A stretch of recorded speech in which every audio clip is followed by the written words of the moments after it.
Oke, halo Remedians. Jadi balik lagi dengan gue Kevin. Kita udah lama nggak ketemu ya. Jadi untuk pertemuan kita yang pertama hari ini, kita akan belajar bareng tentang appendicitis gitu. Jadi kita akan mulai bahas dari awal penyakitnya sampai tata laksananya gimana caranya. Oke. Jadi kalau misalnya teman-teman merasakan manfaat dari channel ini, boleh banget di like, komen, dan subscribe, dan juga bagikan ke teman-teman yang lain ya, biar yang lain juga dapat manfaat dari channel ini. Oke. Jadi pertama kita akan bahas dulu tentang saluran organ-organ yang ada di saluran pencernaan kita ataupun gastrointestinal tract. Jadi seperti yang kita tahu ya, kita mulai itu dari mulut dulu. Mulut ke esophagus, ke gaster, ke duodenum, jejunum, lalu ke ileum. Nah, kita akan mulai bahas di ileumnya dulu. Nah, gambaran yang di sini itu disebut sebagai ileum. Oke? Jadi dia itu adalah urusan terakhir. Nah, ileum itu dia itu akan nyambung ke usus besar. Oke? Jadi adalah kolon namanya. Jadi kolon itu sebenarnya dibagi menjadi beberapa bagian berdasarkan lokasinya, ya. Jadi sesuai namanya aja, kolon itu ada yang salurannya yang gini, naik ke sini, menyamping ke sini, turun ke sini, lalu baru masuk ke anus dan juga rektum dan sebagainya. Jadi kalau yang salah naik sesuai namanya itu disebut sebagai kolon ascending ataupun kolon yang naik, ya sesuai namanya. Ascending. Lalu sebelum dia tuh naik ke atas, dia tuh ada juga yang namanya sebagai sekum ataupun sekal. Oke, kita tulis aja. Nah, jadi sekum ini dia tuh yang menghubungkan antara ileum dan juga kolon ascendens. Jadi yang bentuknya ada di bawah sini. Lalu dia tuh ada yang menyamping seperti ini, kan makanya tadi jalan ke sini, nyamping sini. Kalau yang nyamping ini disebut sebagai kolon apa namanya? Transversum, sesuai namanya ya, menyamping gitulah. Terus setelah menyamping ini, si kimusnya tadi itu akan turun ke bawah kayak gini. Disebut sebagai kolon, sesuai namanya apa namanya? Descendant. Oke. Jadi kan descendant itu descend ya, artinya turun gitu. Terus sebelum dia masuk ke rektum, ada yang disebut sebagai kolon sigmoid. Lalu setelah sigmoid, dia itu ada yang namanya rektum. Dan yang terakhir nanti dia keluar lewat anus. Oke. Oke, jadi ini gambaran umumnya untuk sistem pencernaan kita. Dimana untuk yang kita bahas utamanya hari ini itu adalah usus buntunya ataupun appendix. Lokasinya di mana sih? Jadi ternyata dia tuh lokasinya ada di sekum. Jadi dia tuh dari ileum menyambung ke sekum, lalu di bawahnya itu ada sedikit gitu. Namanya itu adalah appendix vermiformis gitu ya. Appendix vermiformis. Oke. Oke, jadi organ-organ kita udah tahu. Terus sebenarnya gue pengen bahas sedikit juga tentang peritoneum. Jadi peritoneum itu penting untuk dibahas ini, tapi kita nggak akan bahas terlalu dalam. Dimana untuk peritoneum itu dibagi menjadi dua. Ada peritoneum parietal, ada juga yang visceral. Oke, jadi kan gue akan bahas singkat aja untuk perbedaan itu apa. Kalau misalnya untuk yang visceral, sesuai namanya, dia tuh seperti namanya organ dalam gitu. Jadi untuk visceral ini, dia tuh akan menyelimuti organ intraperitoneal, menyelimuti sepenuhnya gitu ya. Kalau misalnya untuk yang parietal, dia tuh nggak menyelimuti langsung organnya, tapi dia tuh akan melapisi bagian dalam daripada dinding abdomen, gitu ya. Terus bedanya lagi yang signifikan sebenarnya, kalau misalnya yang visceral, dia itu disarafi oleh saraf-saraf yang sifatnya adalah otonom. Sedangkan kalau misalnya untuk yang parietal, dia itu disarafi oleh saraf-saraf yang sifatnya adalah somatis. Bedanya apa? Kalau misalnya yang otonom ini, dia tuh sifatnya kalau misalnya ada nyeri, dia tuh difus ataupun dia tuh kayak oh nyeri di bagian sini tapi nggak tahu di bagian mana, nggak bisa ditunjuk gitu. Sedangkan kalau misalnya yang parietal, dia tuh bisa ditunjuk. Misal oh nyerinya ada di sini di kanan bawah gitu. Oke? Jadi bedanya ke situ. Nah, terus kita tadi udah bahas tentang organnya sama peritoneumnya. Sekarang kita akan bahas tentang organ-organ yang terkait aja, yaitu sekum sama appendixnya. Jadi pertama kita bahas tentang sekumnya dulu. Jadi sekum itu berasal dari kata-kata secus ataupun dia tuh usus yang ada ujungnya gitu. Jadi kan kayak kesana itu ada ujungnya di sini. Nah, sekum itu dia itu menghubungkan antara ileum dengan kolon ascendens. Di mana sekum ini dia itu tadi ada bagian masuk daripada si ileumnya tadi. Oke? Nah, terus juga nanti ada bagian masuknya daripada si appendixnya. Pertama-tama kita bahas dulu tentang yang menyelibutinya dulu. Jadi sekum itu ternyata dia itu nggak punya mesenterium teman-teman. Nah, mesenterium itu apa sih? Mesenterium itu adalah peritoneum yang melipat, di mana dia itu akan berfungsi sebagai yang pertama fiksasi daripada organ, sama yang kedua pemberian suplai arteri, vena, dan lain-lainnya untuk organ tersebut. Nah, kalau misalnya sekum nggak punya hal-hal tadi, berarti dia dapetnya dari mana dong? Untuk fiksasinya, si sekum ini dia tuh langsung menempel ke dinding abdomen posterior. Jadi dia tuh nggak ada mesenterium. Kalau untuk arteri venanya itu tetap ada kok, tapi dia tuh emang nggak lewat mesenterium, gitu ya.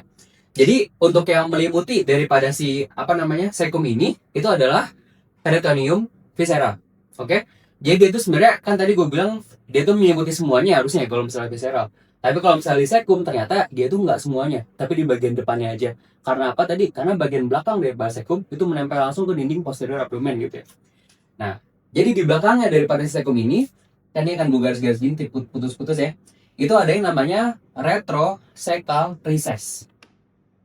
Retroseccal recess. Oke? Jadi sesuai namanya, dia itu kayak ada ruangan di belakang si sekumnya. Biasanya appendix ini terletak di sini gitu. Cuma nanti kita akan membahas variasi anatomisnya di yang selanjutnya. Oke? Terus kalau misalnya untuk si sekumnya ini, tadi dia tuh ada bagian masuk daripada si ileumnya. Oke? Jadi di sini ada junction ataupun ada hubungannya. Namanya itu ileocecal gitu ya. Kita tulis ini. Jadi sebenarnya nggak usah diapa-apa sih teman-teman, karena sesuai nama-namanya. Misalnya nih, ini kan namanya ileocecal. Berarti dia tuh ada bagian dari ileum bertemu sama apa? Sama sekum, gitu ya. Untuk lubangnya disebut sebagai orificium ileocecal. Nah, orificium ileocecal ini dia tuh ada nanti ada upper sama lower lips gitu ya. Kita tulis aja. Upper dan lower. Nah, upper dan lower lips ini dia tuh bersifatnya seperti apa? Seperti kayak sphincter gitu ataupun ada yang mengunci untuk si bagian ileumnya ini. Tapi ternyata untuk ileocecal sphincter ini dia tuh kerjanya tuh nggak terlalu kuat gitu ya. Jadi artinya apa?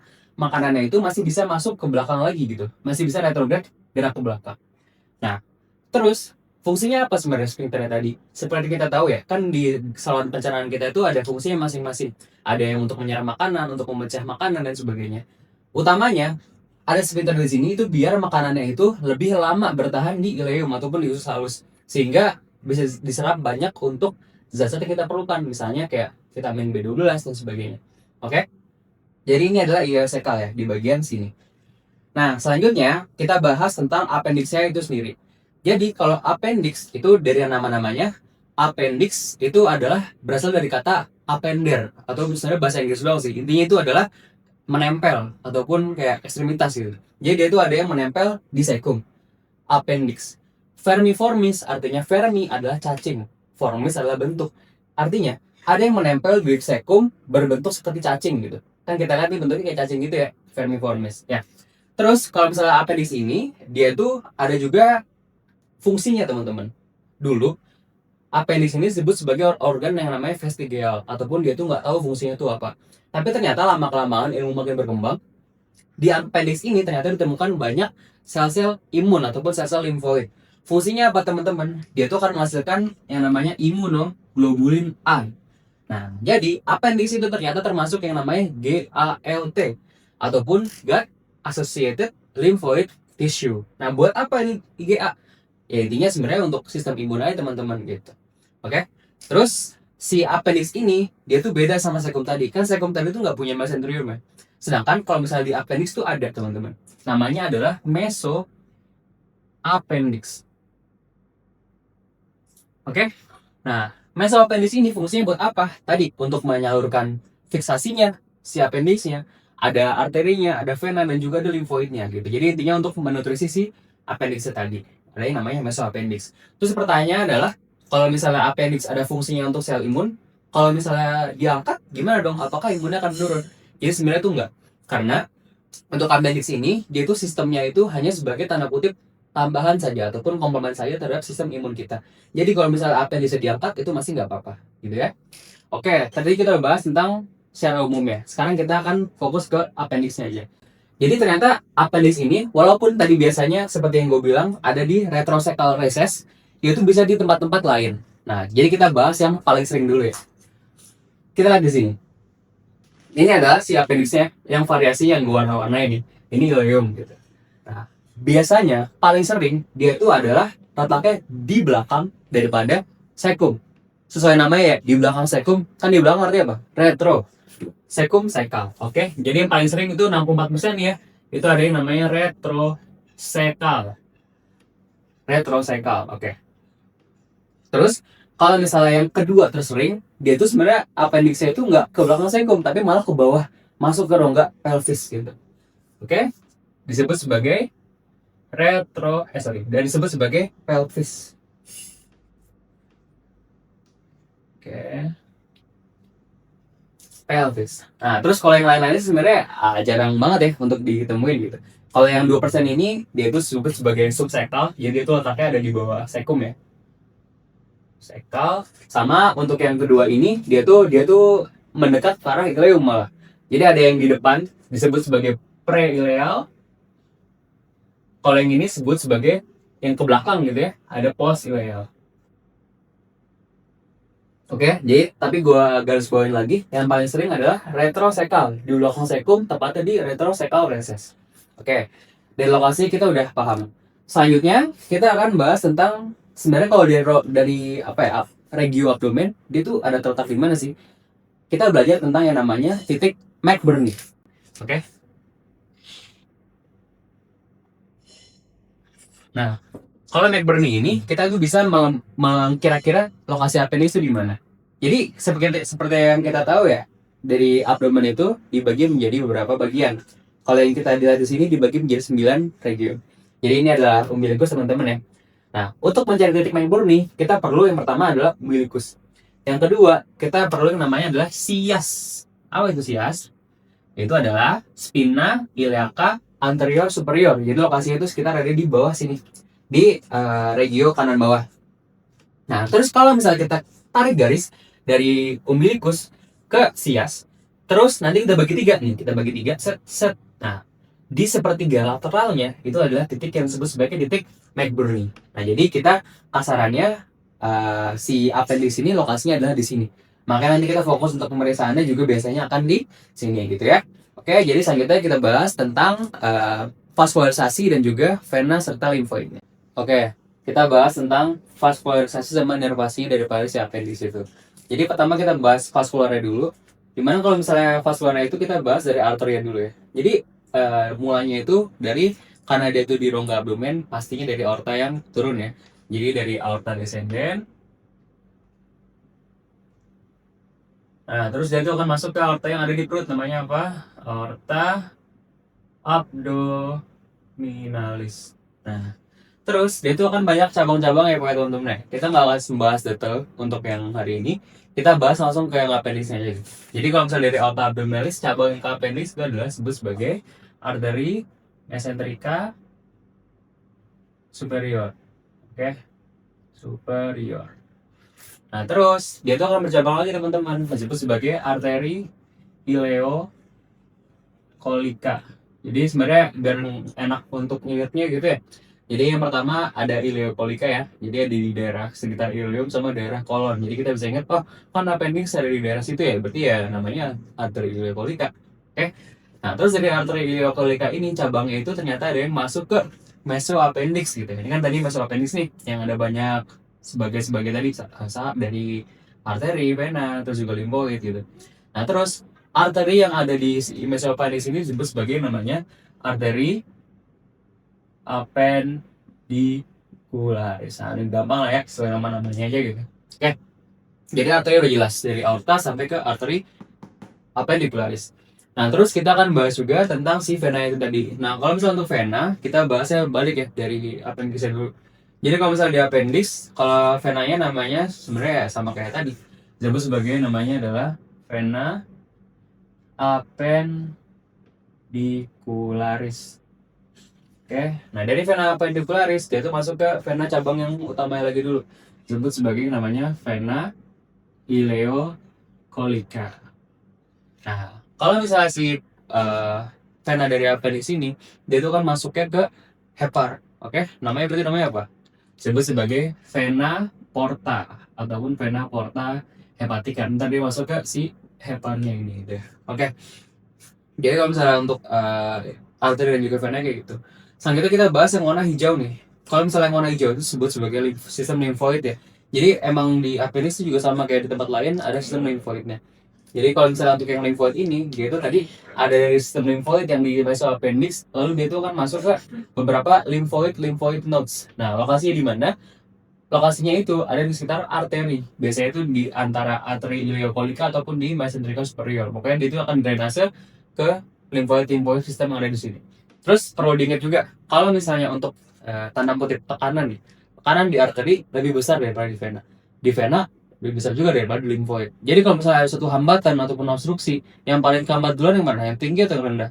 Ya pasti yang rendah dulu ya. Jadi kalau misalnya hambatan, pertama dari hambatan limfoid dulu, habis itu jadi hambatan vena, baru ke hambatan arteri gitu ya. Kita terus aja biar nggak lupa. Arteri pasti lebih besar tekanannya ya dari vena. Pasti lebih besar juga tekanannya daripada sistem limfoid gitu. Oke? Ya. Selanjutnya yang terakhir kita akan bahas tentang si apa namanya inervasinya ya. Jadi kalau misalnya inervasinya ini tadi, kalau misalnya di peritoneum tadi udah ada peritoneum parietal visceral ya. Kalau misalnya untuk ini visceral sistemnya adalah sistem otonom ataupun sistem saraf visceral. Sama yang terakhir tadi di peritoneum yang parietal. Kalau di parietal tadi pakai somatis tuh. Nah, kalau misalnya di appendix sebenarnya dia tuh ada juga sistem sarafnya. Sumber dari mana? Dari celiac sama superior mesenteric ganglia. Itu pokoknya diingat aja. Nah, untuk yang di appendix ini, inervasinya itu sifatnya juga sama kayak yang di visceral gitu ya.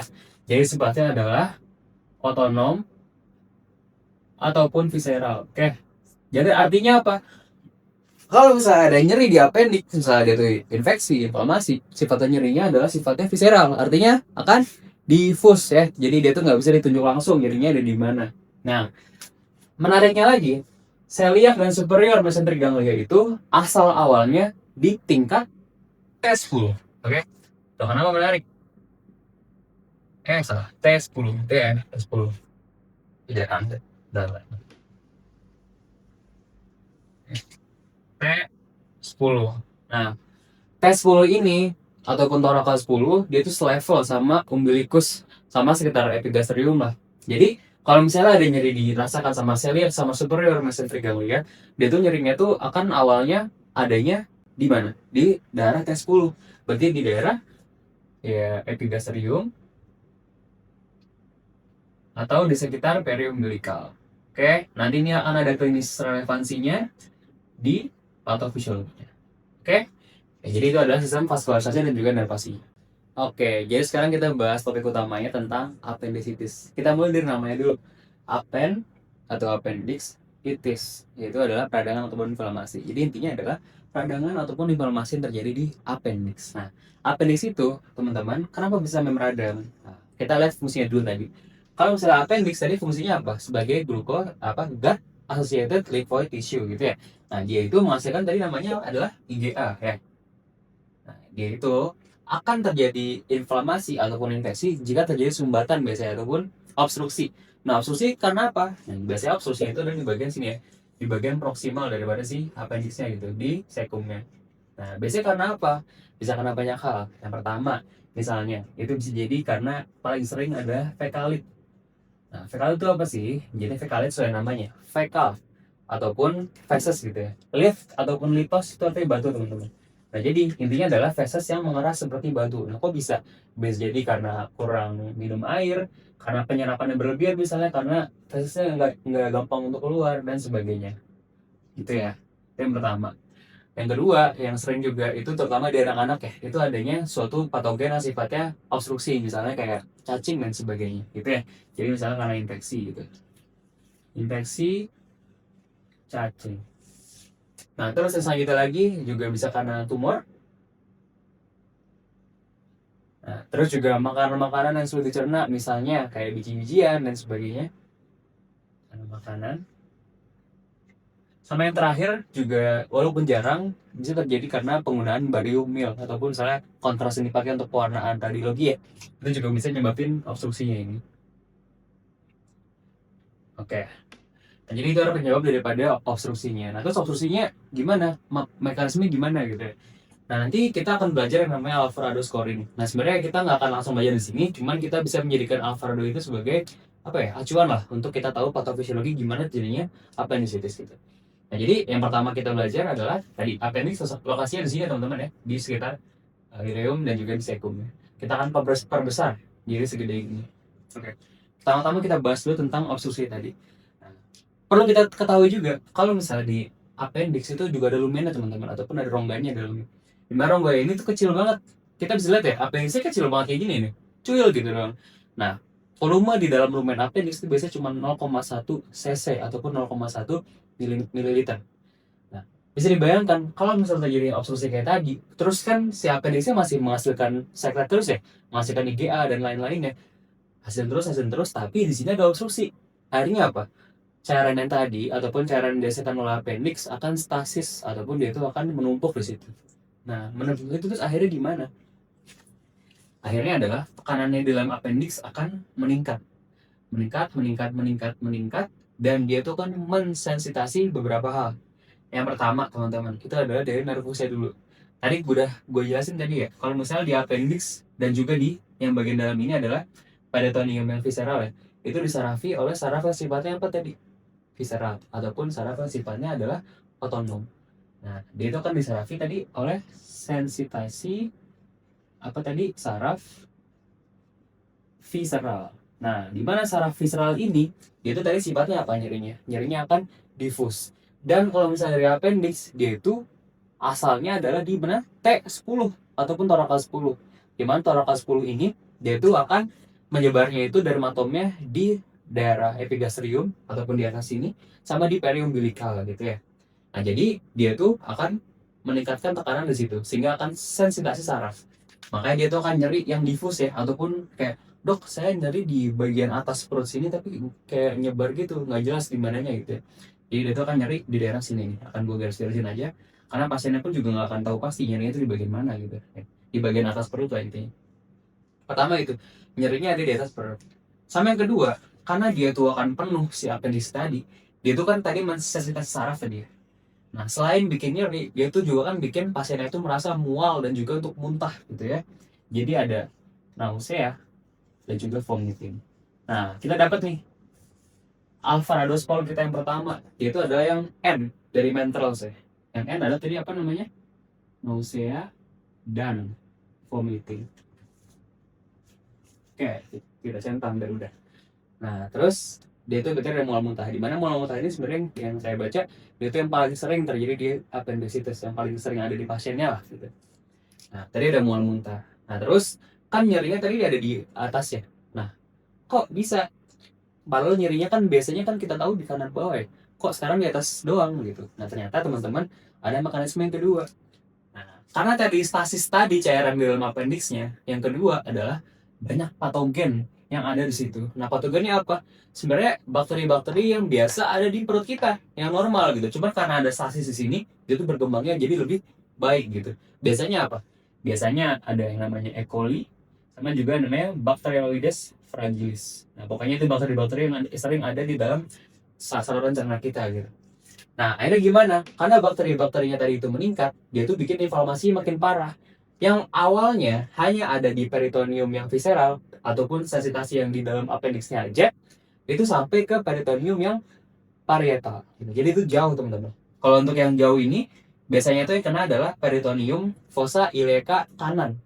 Di kanan bawah gitu. Nah, perlu diingat lagi tadi, di peritoneum yang parietal, sifatnya apa tadi sarafnya? Akan sifatnya adalah somatik. Somatik ya. Artinya apa? Nyerinya itu akan tajam dan terlokalisir. Di mana? Di bagian kanan bawah, yaitu di sisi McBurney gitu.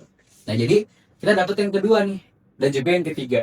Yang pertama adalah tenderness di right lower quadrant. Nih ya. Tenderness right lower quadrant, dan juga adanya migrating pain. Migrating pain. Nah, kok nyerinya bisa berpindah gitu? Gimana caranya? Sebenarnya ya, nyeri yang di bagian atas ini itu masih ada. Cuma karena nyeri di bagian kanan bawahnya itu jauh lebih nyeri dibandingin di atas, kesannya nyerinya itu berpindah dari bagian atas pindah ke bawah. Padahal mas sebenarnya dua-duanya masih nyeri. Cuma karena nyeri yang di bawah lebih kerasa ya, pastinya ngeluhnya lebih yang di kanan bawah gitu. Jadi itu disebut sebagai migrating pain. Sebenarnya migrating pain ini juga ada nama lainnya, yaitu nama lainnya adalah Kocher ya. Sebenarnya jarang sih, cuman ya biar tahu aja. Namanya adalah Kocher sign. Oke, sama tadi ada tenderness di right lower quadrant. Oh ya, tadi jangan lupa juga ada anoreksia ya. anoreksia ataupun dia itu nggak nafsu makan lah gitu. Jadi udah ada migrating pain, udah ada anoreksia, udah, dan juga ada tenderness di right lower quadrant. Nah terakhir di bagian si peritoneum parietal ini dia itu juga biasanya inflamasinya udah tanda kutip udah lumayan parah lah gitu, udah sampai jauh ya, bukan terlokalisasi di appendixnya aja. Makanya ada tanda-tanda yang kedua disebut sebagai rebound tenderness, yaitu adalah nyeri saat dilepas. Kalau misalnya nyeri yang di right lower quadrant itu pasti ditekan teman-teman. Cuman kalau rebound itu pasti lepas tiba-tiba dia itu akan nyeri juga. Nah artinya apa? Artinya informasi udah cukup parah gitu. Gitu ya. Jadi kita udah dapet berapa nih? 1, 2, 3, 4, 5 dari 8. Oke. Nah, terus kita bahas lagi. Nah, terus ini guys, kan di gambar nih ada yang nyuplai ke appendixnya ya. Di mesoappendixnya ada 3, ada arteri, vena, dan juga sistem limfatik. Nah, seperti yang udah gue bilang tadi, kalau misalnya terjadi tekanan yang meningkat, kalau konteks ini di appendixnya, yang pertama kali kehambat duluan itu adalah vena sama limfatiknya. Sedangkan si arterinya ini karena tekanan lebih besar, itu akan kehambatnya belakangan. Jadi bisa dibayangkan nih, arterinya masih jalan, tapi nggak bisa didrainase karena venanya udah kehambat dan juga limfatiknya kehambat. Akhirnya apa? Akhirnya appendixnya akan makin tambah swollen, makin bengkak, ataupun namanya adalah engorgement. Nah, yang selanjutnya itu adalah dari patogennya tadi dulu. Nah, patogen tadi kan sifatnya itu adalah inflamasi teman-teman ya. Sel-sel imun tubuh kita pasti akan merespon loh. Dari neutrofil, dari sel-sel imun lainnya. Akhirnya apa? Dihasilkan suatu sistem respon imun. Nah, ini respon imun ya. Respon imun di mana dia itu kan menghasilkan banyak-banyak sitokin proinflamasi gitu. Contohnya kayak interleukin 16, ada TNF alpha dan granulosit CSF gitu. Nah, kita bahas dulu terkait yang dia itu sebagai sistem menaikkan apa ya, suhu tubuh kita gitu.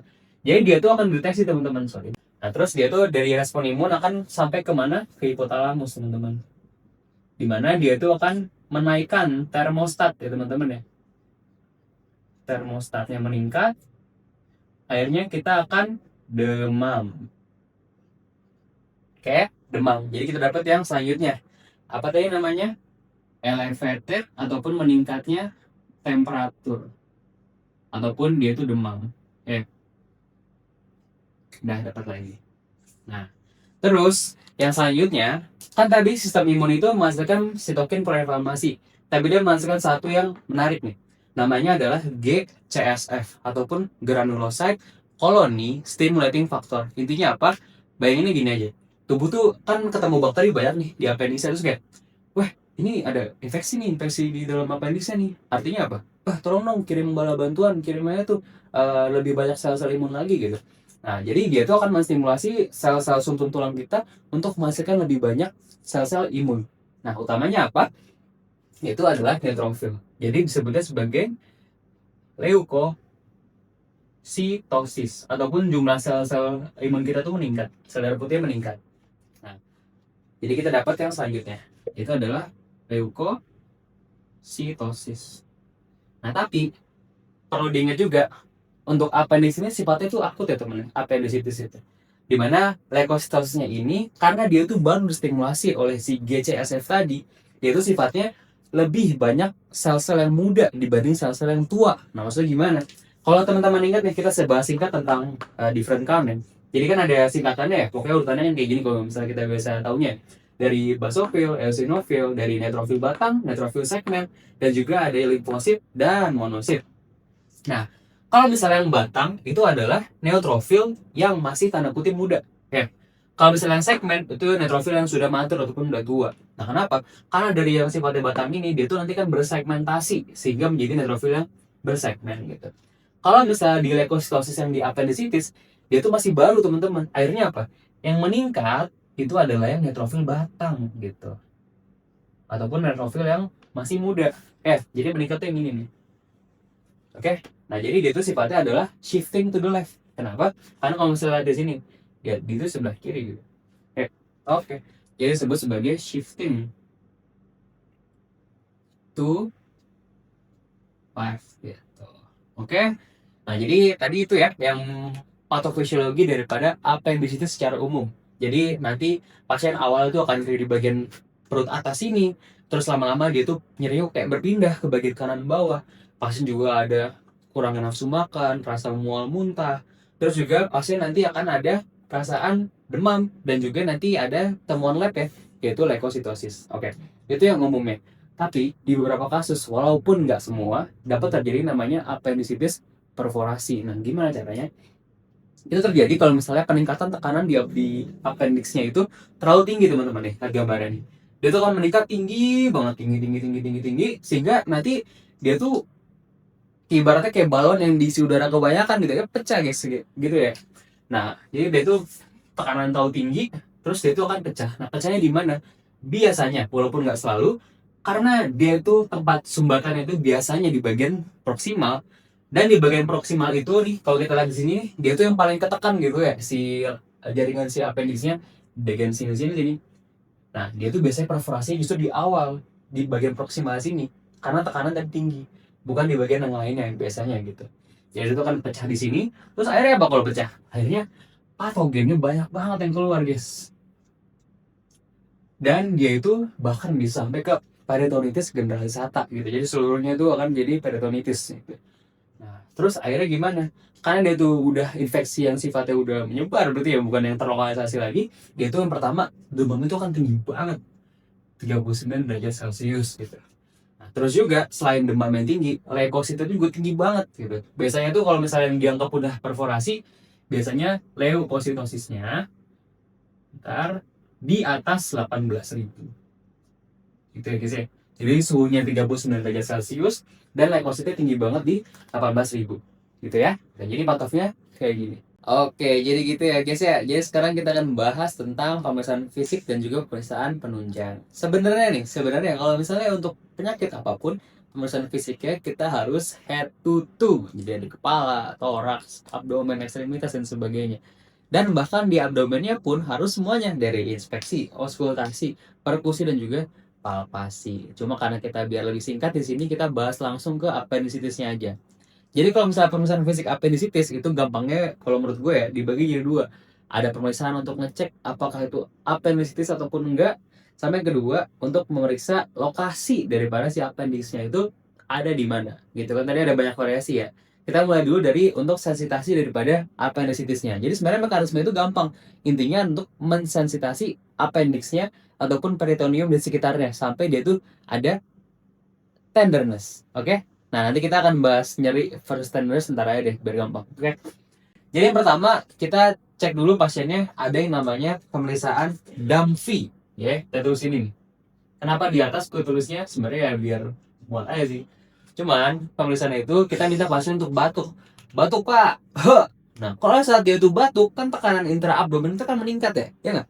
Jadi dia tuh kan bikin terangsang nyeri harusnya gitu. Jadi kalau misalnya dia tuh ada batuk, terus dia tuh nyeri, kita bisa curiga nih, oh di rongga abdomennya berarti ada sesuatu yang dimana kalau tekanan naik jadi nyeri, gitu ya. Jadi DAMFI itu adalah pemeriksaan dengan batuk. Terus selanjutnya kita akan periksa di bagian abdomennya sekarang. Kalau di bagian abdomennya ini kita pertama adalah kita cek apakah ada tenderness di right lower quadrant. Di mana mencetnya? Tadi kita udah berulang berkali-kali, kita langsung aja. Itu adalah titik McBurney yang gue tandain merah ini. Nah, kalau misalnya kita pencet di situ, dia terus pasien itu nyeri, itu adanya pemeriksaan McBurney-nya positif. Kok biru, maaf deh. Gitu ya, dipencet di bagian sininya. Oke? Nah, terus saat titik McBurney itu dipencet, terus kita lepas tiba-tiba, kalau misalnya ada nyeri, itu namanya adalah apa namanya? Bloomberg sign. Oke. Pintar nih pada, guys. Nah, jadi bedanya apa sih McBurney sama Bloomberg? Intinya, di McBurney itu nyeri ataupun tenderness. Kalau Bloomberg itu nyeri lepas tekan ataupun rebound tenderness. Jadi intinya itu NT, ini NLT. Nyeri lepas tekan gitu ya. Oke, nah terus itu kan yang di bagian kanan bawah. Kita lanjut ke pemeriksaan yang ada di bagian kiri bawah. Lah kok di kiri bawah? Hubungannya apa? Kan appendix di kanan. Nah ternyata teman-teman, ada pemeriksaan yang namanya adalah Rovsing sign. Nah, Rovsing sign itu intinya kita menekan di kontralateral daripada si McBurney. Jadi di bagian kiri bawah, ya kurang lebih lah itu simetris lah sama si titik McMurray-nya tadi. Nah, mekanismenya gimana? Kalau misalnya kita tekan di bagian kiri bawah sini, harapannya sebenarnya itu mau itu udara, mau itu feses, konten yang ada dalam kolon itu akan naik teman-teman nih, naik ke sini lagi, naik ke sini lagi, dan ke sini. Intinya tekanannya itu saat ditekan di kiri akan nyampe ke bagian kanan. Akhirnya apa? Nyeri juga. Disebut sebagai Rovsing sign. Nah selanjutnya itu kita akan membahas tentang pemeriksaan untuk memeriksa lokasi daripada appendixnya di mana. Di mana yang paling sering dua. Tadi apa yang paling sering? Retroseccal. Sama yang kedua ada pemeriksaan yang di bagian pelvis gitu ya. Jadi kita bahas dulu pemeriksaan yang dia tuh retroseccal karena ini yang paling sering gitu. Namanya pemeriksaan apa namanya? Udah sering denger lah ya. Namanya adalah psoas. Oke, psoas. Nah, kalau misalnya teman-teman nggak tahu psoas ada di mana, lokasi itu di sini nih. Intinya gambar ini, psoas itu lokasinya ada di belakang daripada si cecum lah utamanya. Jadi intinya apa? Saat otot psoasnya itu digerakkan, akhirnya apa? Akan kena si appendixnya, akan kena peritoneum sekitar, akhirnya apa? Akan nyeri. Jadi kalau misalnya saat psoas digerakkan nyeri, berarti appendixnya di mana? Di retroseccal. Oke. Caranya gimana?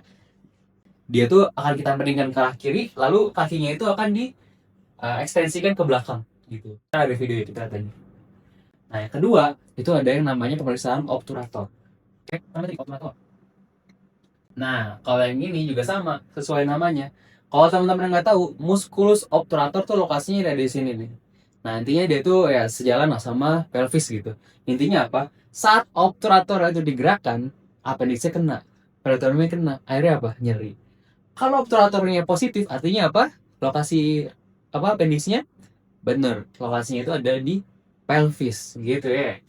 Nah, caranya pemirsaannya itu adalah kakinya kita naikin 90 derajat yang kanannya, lalu kita pahanya kita rotasi ke dalam, sedangkan untuk yang kaki bawahnya ataupun ekstremitas bawahnya itu kita akan rotasikan ke arah luar. Ntar ada video juga.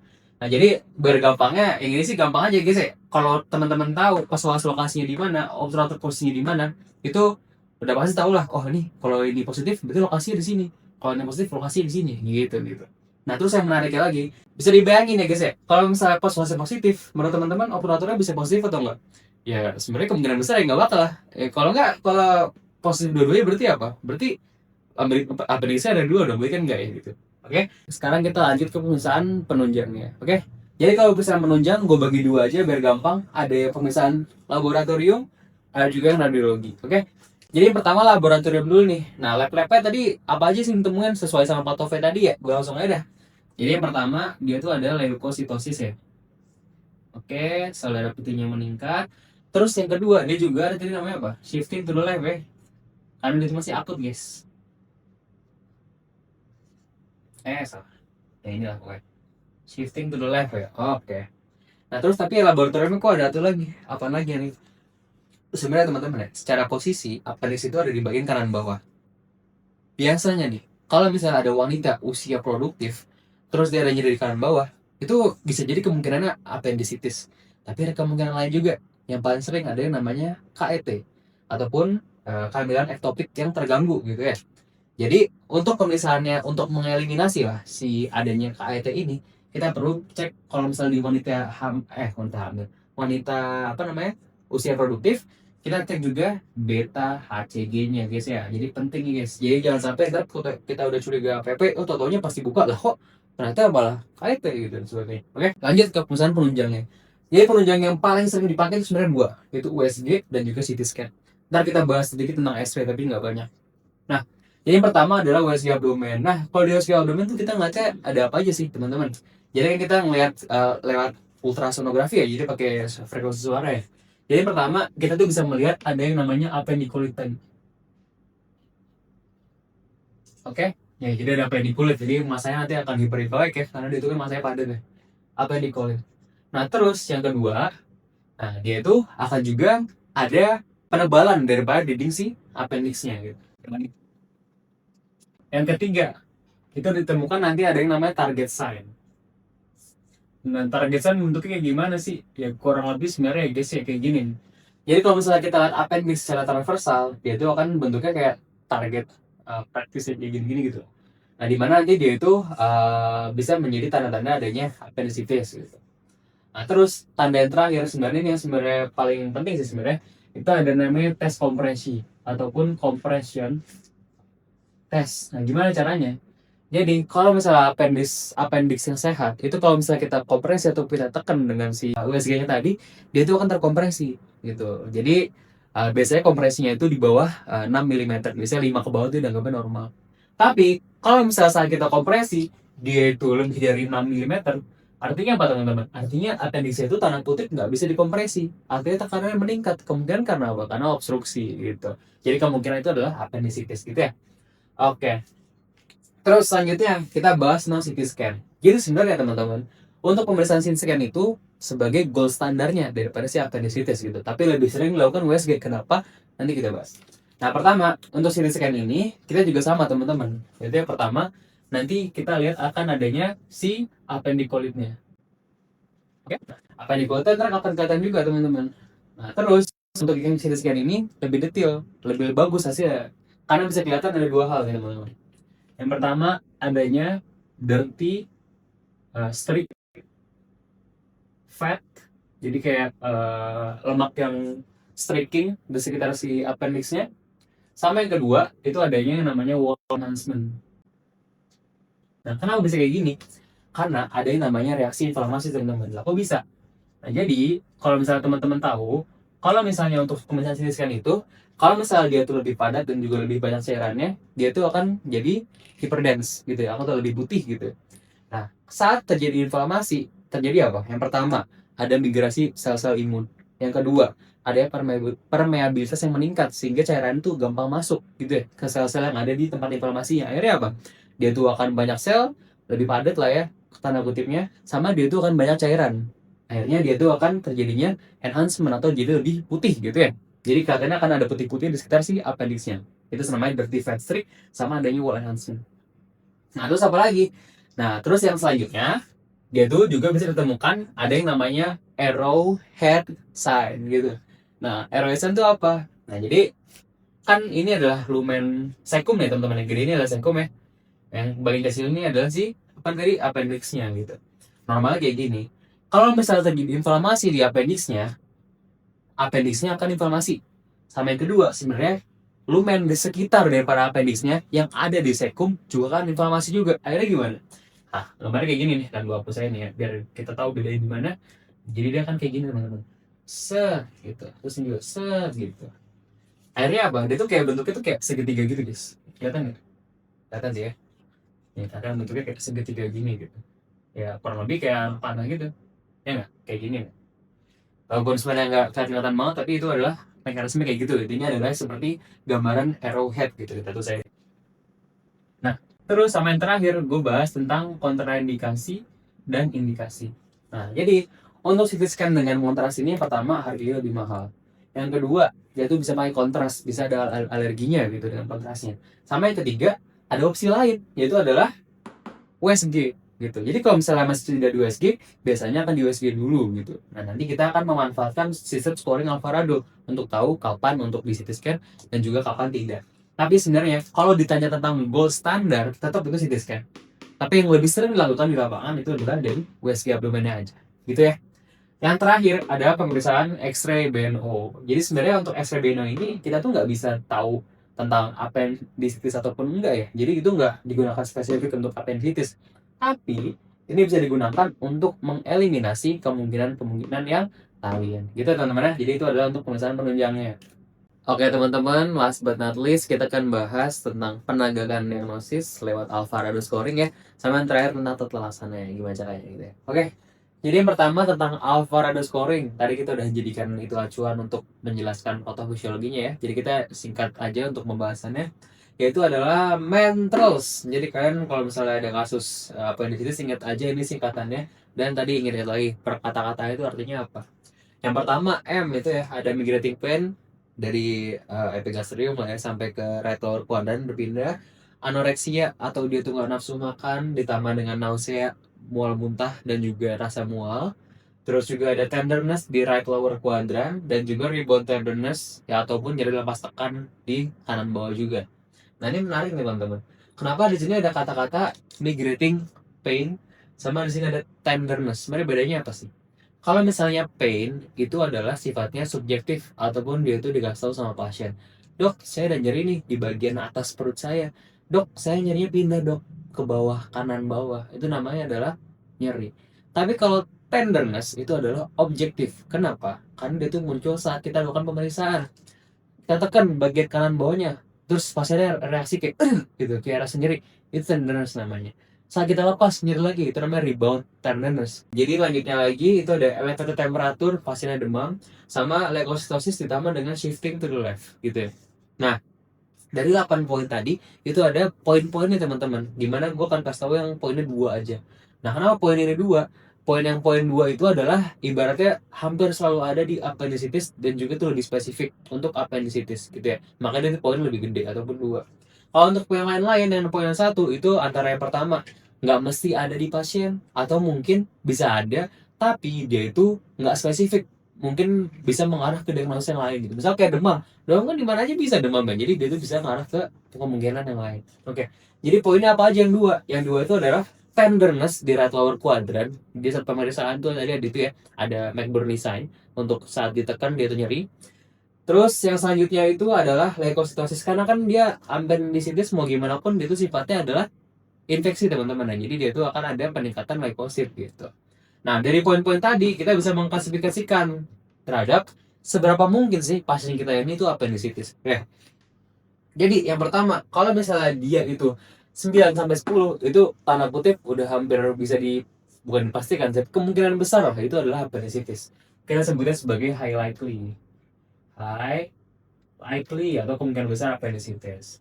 Selanjutnya, kalau dia itu totalnya 7 sampai 8, itu kita masih kayak kemungkinan sih appendicitis, tapi bisa juga enggak gitu. Jadi kita cuma bisa bilangnya probably. Nah, kalau misalnya 5 sampai 6 doang, itu kita masih kayak bisa iya, bisa enggak, tapi enggak terlalu meyakinkan banget gitu. Namanya adalah equivokal ataupun kayak seimbang gitu. Seimbang mana yang bilang iya sama juga bilang enggak gitu. Jadi butuh apa? Butuh pemeriksaan lebih lanjut lagi. Misalnya tadi kayak USG, CT scan dan sebagainya. Kalau misalnya di bawah 4 atau sama dengan 4, itu kita bisa hampir bilang dengan PD ini bukan appendicitis gitu. Jadi ini adalah bukan sama sekali. Nah, jadi poin berapa sih yang kita anggap dia itu udah mulai dianggap appendicitis? Sebenarnya itu adalah di atas 7 ya teman-teman. Jadi kalau misalnya kedua ini itu kita anggapnya udah positif untuk appendicitis gitu ya. Jadi singkatannya jangan lupa main terus. Selanjutnya terakhir ada tentang tata laksananya. Jadi kalau tata laksana itu sebenarnya untuk akut abdomen tuh hampir sama semua teman-teman, karena kalau kita sebagai dokter umum ya itu kan kita tugasnya hanya untuk stabilisasi pasien awal, lalu kita akan refer atau kita rujuk ke dokter yang lebih berkompeten, dokter spesialis digestif dan sebagainya. Oke, jadi yang pertama itu kita bahas tentang FIDAR. Nanti kan gue bahas lebih lanjut lumayan lebih dalam tapi nggak dalam banget gitu. FIDAR. Yang pertama adalah fasting, artinya itu puasa teman-teman. Kenapa mesti puasa? Karena biasanya kalau misalnya ada yang sifat akut abdomen, itu kita bisa jaga-jaga lah kira-kira ini ada kemungkinan untuk operasi sito atau enggak. Kan kalau misalnya kita awal kita juga sebagai dokter umum kan nggak tahu pasti dong ini mau kita sito atau enggak gitu. Kan yang menentukan tuh spesialisnya. Jadi kita tetap puasakan dulu. Kenapa? Karena bisa juga nanti tahu-taunya di abdomen ada obstruksi, makanan nggak bisa lewat, jadi nggak boleh makan dulu. Kita puasakan dulu sampai ada perintah lebih lanjut gitu ya. Yang kedua adalah I dari FIDAR. Yang kedua itu adalah I, yaitu kita pasang IV line. Kenapa? Karena tadi kita nggak bolehkan pasien infek dari oral gitu ya. Jadi kita perlu memberikan cairannya via dari IV line. Jadi kita dengan rumus Holiday Segara itu udah nggak apa-apa gitu, pakai NaCl 0,9% gitu ya. Oke. Yang ketiga ada dekompresi. Maksudnya gimana? Karena tadi kemungkinan di perutnya juga bisa ada kemungkinan obstruksi gitu ya. Kita juga bisa gunakan seperti NGT gitu ya untuk mengurangi tekanan intraabdomen pasien gitu. Jadi kita pasang NGT. Terus juga kita akan berikan antibiotik teman-teman. Nah, antibiotik ini selalu diberikan untuk appendicitis. Nah, apa aja yang diberikan? Tadi kan udah sempat gue sebutin ya, kalau misalnya patogen yang sering ada di appendicitis itu biasanya flora normal yang ada di GI tract. Jadi, biasanya dia itu sifatnya adalah aerobik. Nah, kalau misalnya aerobik, kita akan berikan itu bisa dua teman-teman. Biasanya itu kita kasih golongan cephalosporin. Yang kalau di Indonesia ya, yang sering dikasih itu ada dua. Yang pertama namanya adalah cefazolin. Kalau cefazolin ini dosisnya 2 gram sehari ya. Terus yang satunya lagi adalah ceftriaxone. Nah, dosis ceftriaxone ini juga 2 gram. Jadi kalau misalnya cefazolin dan ceftriaxone ini digunakan atau teman-teman. Jadi kalau nggak cefazolin dan ceftriaxone, dia itu untuk bakteri yang aerobik. Nah, kalau misalnya yang anaerobik itu bisa digunakan bisa nggak tergantung ya.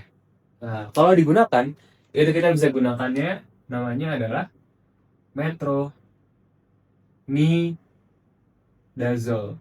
Kalau yang ini tuh 500 mg.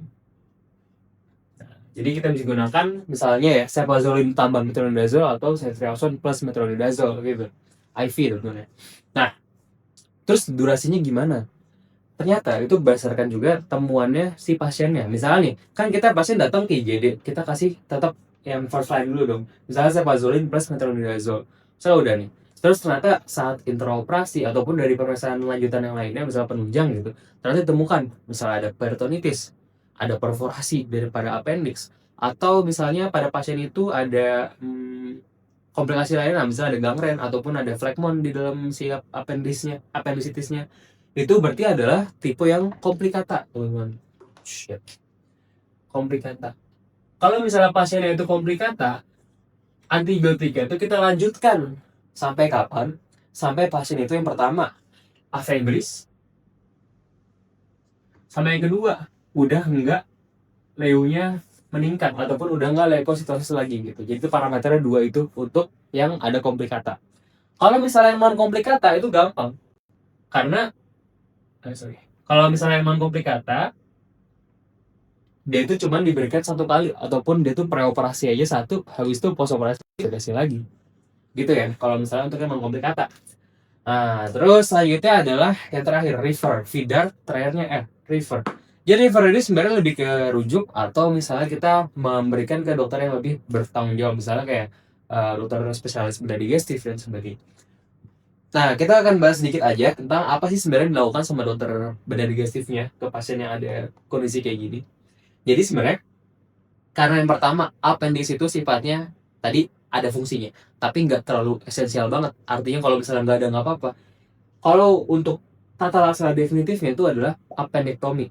Nah, sesuai namanya aja ya. Appendix itu adalah seperti di appendixnya, tomy itu ada diangkat. Jadi appendixnya diangkat. Nah, terus tapi cara-cara itu ada berapa teman-teman? Yang pertama ada open, ada yang secara laparoskopi, dan juga ada interval. Jadi kita bahas sedikit aja terkait tiga-tiganya.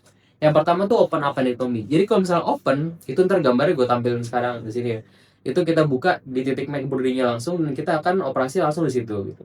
Yang pertama angka berarti insisi, sama yang kedua kita mencari di mana lokasi appendixnya. Sebenarnya kan kalau misalnya secara teori tadi lebih mudah ya. Kita cari Taenia colinya, lalu Taenia colinya itu dia tuh pasti akan converge ke bagian appendixnya gitu. Jadi kan teman-teman tadi tuh ada Taenia coli yang gambar di sini.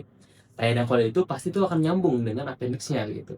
Jadi itu kita biasanya menjadikan si Taenia coli sebagai guide untuk kita mencari si appendixnya. Terus saat udah ketemu appendix ya, kita ligasi si mesoappendixnya biar darahnya itu nggak mengalir, dari venanya juga berhenti. Lalu baru kita potong, gitu teman-teman. Itu kalau misalnya open appendectomy. Sebenarnya open appendectomy ini sifatnya juga udah minimal invasif ya, karena dia itu kita insisinya kecil doang di titik McBurney. Nah terus yang kedua adalah laparoskopi. Kalau laparoskopi ini kita menggunakan kamera gitu. Jadi kan kalau kopi itu pokoknya yang seperti ada kameranya gitu ya. Nah, jadi kalau laparoskopi ini kita menggunakan adanya 3 item yang kita gunakan untuk operasinya. Jadi kalau 3 trocar ini kita kan letakkan di 3 bagian. Yang pertama, trocar yang ada kameranya kita kan masukkan dari insisi di umbilicus. Itu yang ada kameranya. Lalu yang kedua, kita biasanya kan masukkan di suprapubis nih. Itu untuk yang kita operatornya gitu. Sama yang terakhir, biasanya ya itu tergantung spesialisnya, preferensinya gimana sama kondisi pasiennya, yaitu digunakan di bagian right lower quadrant. Jadi ada 3 trocar posisinya kayak gitu. Yang satu ini yang di umbilicus tadi apa? Kamera gitu. Ini gambarnya gue tunjukin sekarang. Nah sebenarnya kenapa sih ada laparoskopi ini? Yang pertama, laparoskopi walaupun tadi appendectomy yang open udah minimal invasif, laparoskopi ini minimal banget karena kita hanya bikin insisi kecil ya di bagian-bagian yang lain. Terus laparoskopi juga sebenarnya bisa dijadikan sebagai diagnostik. Kita bisa melihat langsung nih appendixnya, oh gimana, oh nggak apa-apa, aman atau gimana gitu. Terus juga kita juga bisa sambil ngelihat organ-organ yang lain. Misalnya tadi pada perempuan kita lihat tubanya, apakah ada kelainan dan sebagainya. Yang kedua, laparoskopi ini dia itu bisa digunakan untuk pasien-pasien yang obesitas. Kenapa? Karena kalau misalnya open appendectomy, bayangin insisi kecil doang di sini tapi ternyata perutnya tebal gitu ya. Itu jadinya susah untuk mencari si appendixnya gitu. Jadi laparoskopi ini ada kegunaannya di situ juga. Tapi teman-teman, laparoskopi itu juga ada kekurangannya. Yang pertama, dokternya pun yang spesialis bedahnya itu perlu keahlian khusus untuk bisa mengoperasikan alat laparoskopinya. Yang kedua, alatnya harus ada juga di rumah sakitnya gitu. Jadi sebenarnya kalau ditanya bagusan yang mana, sebenarnya bagus laparoskopi. Karena tadi lebih minimal invasif, penyembuhan lebih baik, sama uh, prognosnya lebih baik lah gitu. Cuman kalau misalnya di tempatnya itu nggak ada alatnya, dokter yang kompetensi nggak ada, ya pakai open appendectomy juga masih nggak apa-apa gitu. Ya gitu ya teman-teman ya. Tapi untuk yang ini sebenarnya yang menentuin bukan kita ya, yang menentuin ada dokter spesialis bedah. Selanjutnya adalah interval appendectomy. Ini yang menarik nih. Ini yang tadi kita akan bahas. Interval appendectomy sesuai namanya dilakukan appendectomy tapi ada intervalnya, ada jarak waktu tertentunya. Kok bisa? Kan akut dia. Kalau misalnya akut ya langsung diangkat dong. Ntar kalau perforasi gimana? Ada kondisi tertentu teman-teman, walaupun nggak semua. Tadi kan gue gambar lagi ya. Nah ini si apa namanya sekumnya nih. Ini adalah ileumnya ya. Di sini ada appendixnya. Tadi gue bilang apa? Sekumnya ini dikelilingi sama peritoneum apa? Visceral teman-teman. Nah ada kondisi tertentu di mana misalnya nih dia itu appendixnya tertutup sama peritoneum yang visceral, atau misalnya tertutup sama ileum bahkan, ataupun sama omentum. Itu si appendixnya ini nggak akan terjadi perforasi yang menyebar gitu, ataupun dia tuh hanya terlokalisasi aja membentuk yang namanya abses appendicitis. Nah, abses appendicitis ini sebenarnya sebagai bentuk respon tubuh untuk mengisolasi sumber infeksinya. Jadi itu respon fisiologis sebenarnya. Nah, akhirnya apa? D-nya itu karena udah ada abses di situ, kalau misalnya kita appendectomy saat masih akut, justru resiko. Kenapa? Pada saat kita buka, malah si patogennya kemana-mana. Akhirnya itu kan bikin peritonitis gitu. Jadi malah kita lakukan operasi, malah jadinya peritonitis, kan nggak boleh. Akhirnya biasanya kalau dulu, interval appendectomy ini dilakukan saat si appendicitisnya tuh udah mereda, sekitar 6-8 minggu. Cuma, ini tuh sekarang kalau dari jurnal-jurnal terbaru ya itu nggak selalu dilakukan. Kenapa?